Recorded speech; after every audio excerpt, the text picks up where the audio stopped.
Invierte con Prestamipe, la fintech líder en el Perú. Invierte en préstamos con garantía hipotecaria e invierte en facturas por cobrar. Empieza hoy en www.prestamipe.com/invertir.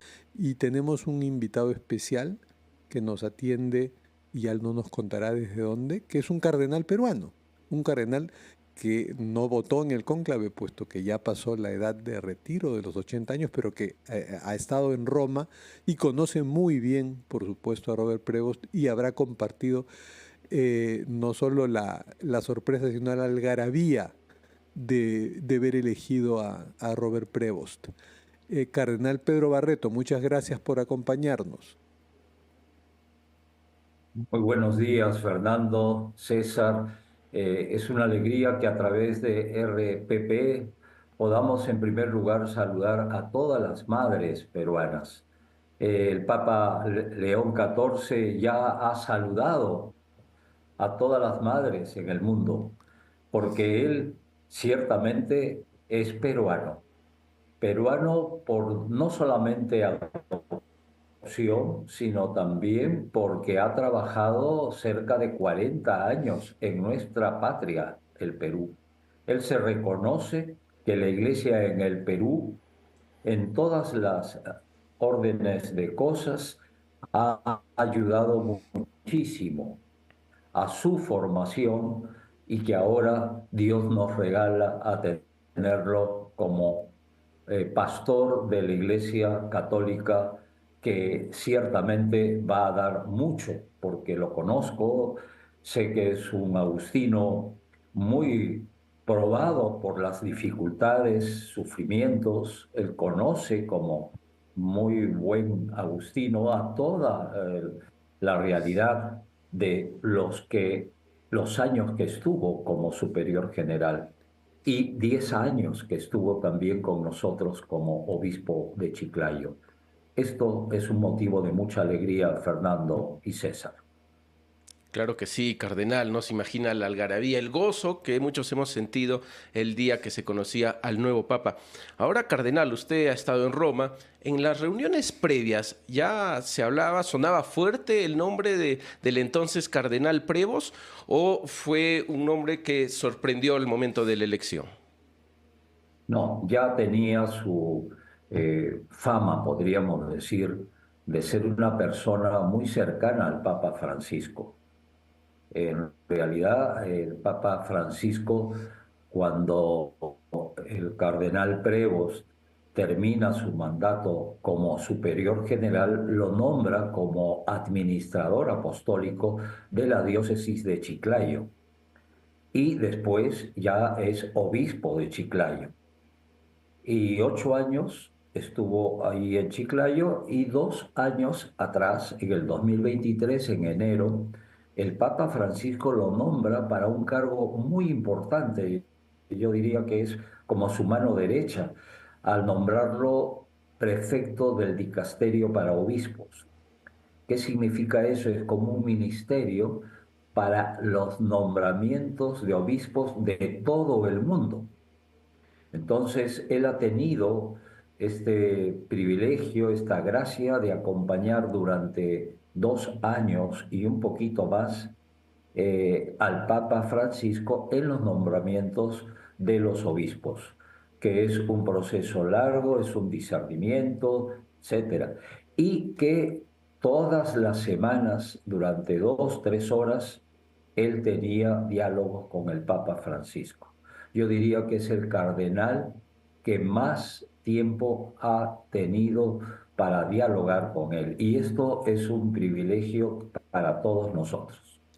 Cardenal, lo que usted nos está diciendo confirma que Francisco, a quien usted también ha conocido, tenía una visión estratégica, incluso política, desde el punto de vista de que el Vaticano es un ente muy, muy importante porque rige, ¿no?, los destinos de la Iglesia en el mundo, de uno de los cultos más importantes en el mundo.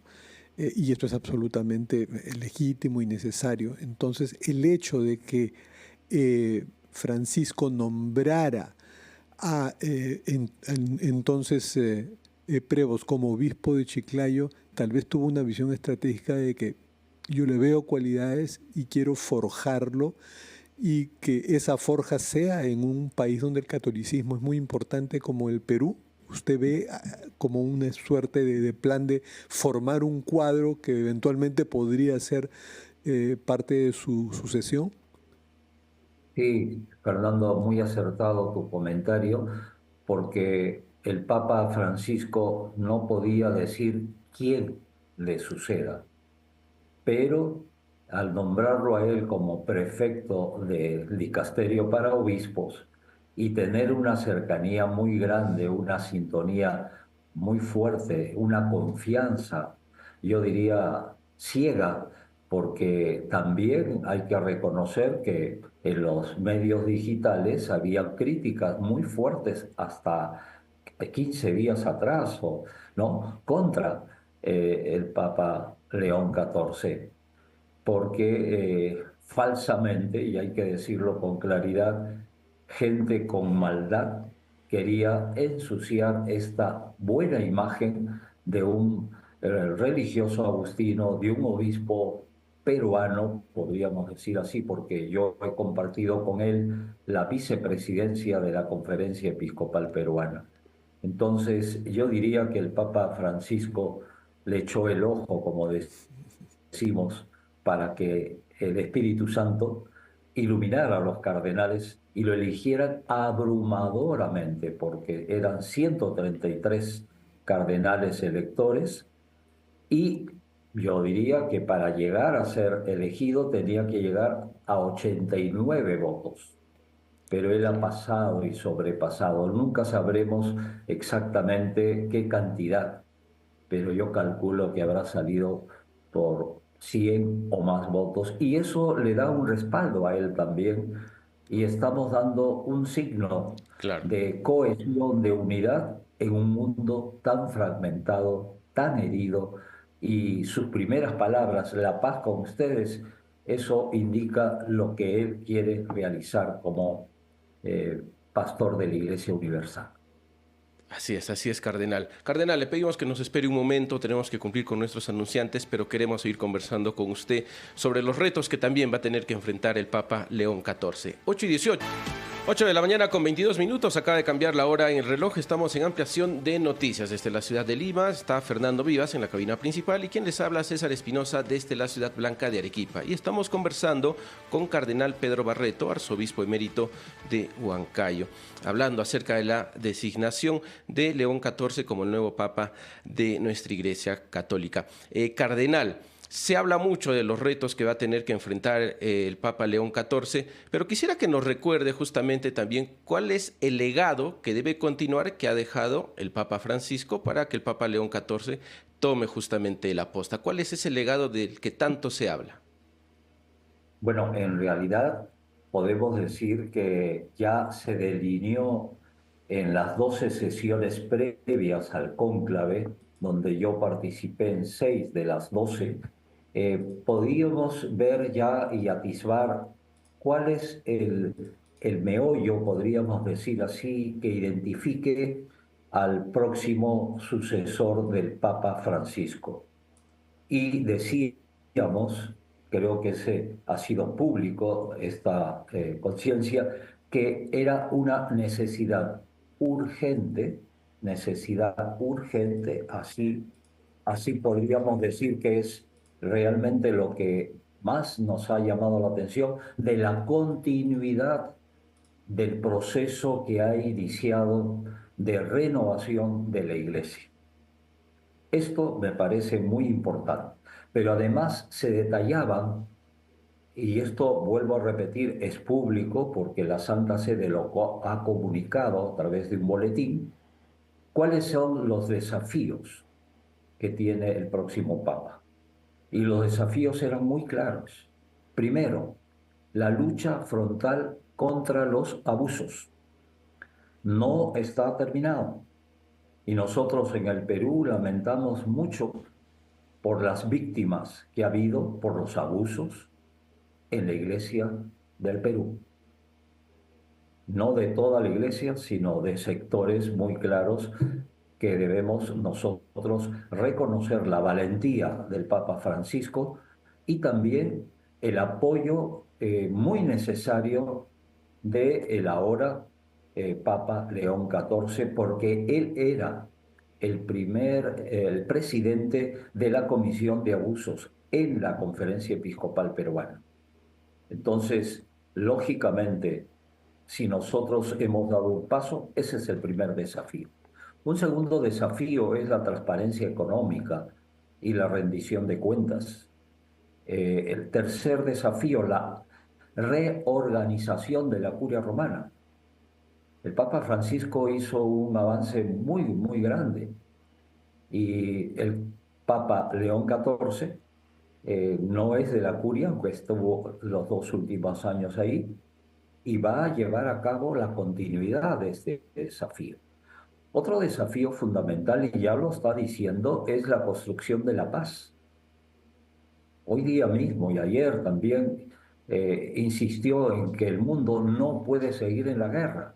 Como el Papa Francisco decía, que la guerra en sí misma, a pesar de toda la inversión económica, el desarrollo tecnológico para matar, es un fracaso para la humanidad. Y esto lo ha asumido también este desafío grande y lo ha dicho el Papa León XIV en seguimiento nuestro. Y también la cuestión del cambio climático que está asolando al mundo y especialmente el Perú, y el Perú por su ubicación geográfica es uno de los países cuyos efectos del cambio climático se están sintiendo fuertemente. Los nevados de Huaraz y todo esto, y los nevados andinos están siendo afectados. Por tanto, yo creo que va a continuar. Pero yo quiero decir, yo soy presidente de la Conferencia Eclesial de la Amazonía. Esta conferencia eclesial es inédita y es un desafío también que el Papa León XIV ha asumido para continuar esta apuesta por la comunión en la Iglesia, por la participación de todos y por una exigente misión evangelizadora a ejemplo de Jesús, que no vino a ser servido, sino a servir.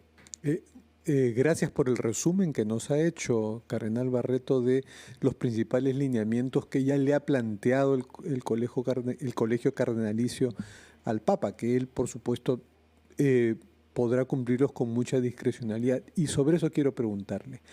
Francisco, cuando asumió, cuando era el cardenal Bergoglio, obispo o arzobispo de Buenos Aires, no tenía la mirada global que sí tiene ahora Robert Prevost, porque ha estado 2 años viendo el nombramiento nada menos que de todos los obispos en el mundo, y antes fue superior o general, me parece que le llaman, de la Orden de los Agustinos, y también tuvo esa visión global, ¿no?, de cómo se desarrolla en el mundo la Orden de los Agustinos. Ahora, por supuesto, ya trasciende a las órdenes, ahora representa a toda la Iglesia.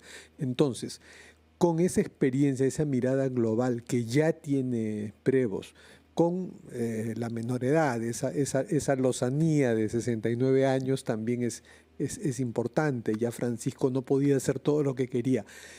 ¿Qué capacidades, qué habilidades para cumplir esos retos de apoyar a la pacificación en el mundo y a esos retos que usted ha mencionado le ve a Prevost que pueden marcar una diferencia con Francisco? Sí, gracias, Fernando. Yo diría no diferencia, sino un aporte, ¿no?, en la continuidad, ¿no? Porque León XIV y Francisco son distintos. Yo diría que el Papa Francisco lo que ha hecho es roturar el camino, ¿no? Roturar, es decir, abrir espacios, poner algunos hitos importantes que soñó el Papa San Juan XXIII con el inicio del Concilio Vaticano II y que San Pablo VI continuó. Entonces, el Papa Francisco lo único que hizo es poner en práctica lo que hace 60 años, al término del concilio, la Iglesia vivió una primavera pero que en gran parte se quedó en teoría. Y el esfuerzo del Papa Francisco es roturar este camino para ser la iglesia que Jesucristo soñó y sueña para ser servidora de la humanidad. Y esto me parece muy importante. El Espíritu Santo guía a la Iglesia Católica. Yo la verdad es que estando muy cerca del colegio cardenalicio, no es todo fácil, pero ha habido un proceso de discernimiento muy sincero. Y yo me alegro porque son más de 90 países representados en el colegio cardenalicio, con culturas diferentes. Sin embargo, el milagro ha sido que la mayoría de los cardenales, con la diversidad cultural, con problemas muy graves de guerras, como en Gaza, como en Jerusalén, en Ucrania, en Rusia, se hayan podido poner de acuerdo para servir. Y una última cosa, Fernando, me parece muy acertado tu comentario. El cardenal Prevost, o antes superior general de los agustinos, visitó 40 países del mundo, entre ellos Argentina, y conoció al cardenal Jorge Mario Bergoglio en Buenos Aires. O sea, no lo conoció recientemente, lo conoció en Argentina. Y hay fotos que indican que ciertamente ha habido una comunicación. Entonces se está haciendo este rompecabezas maravilloso, ¿no? De una iglesia sinodal, una iglesia en salida, una iglesia no autorreferencial, como decía el Papa Francisco, y qué mejor que León XIV continúe. Claro que sí, cardenal. Nos quedamos con esas palabras finales de la descripción del nuevo Papa. Muchas gracias. Muy buenos días. Muy buenos días. Muchas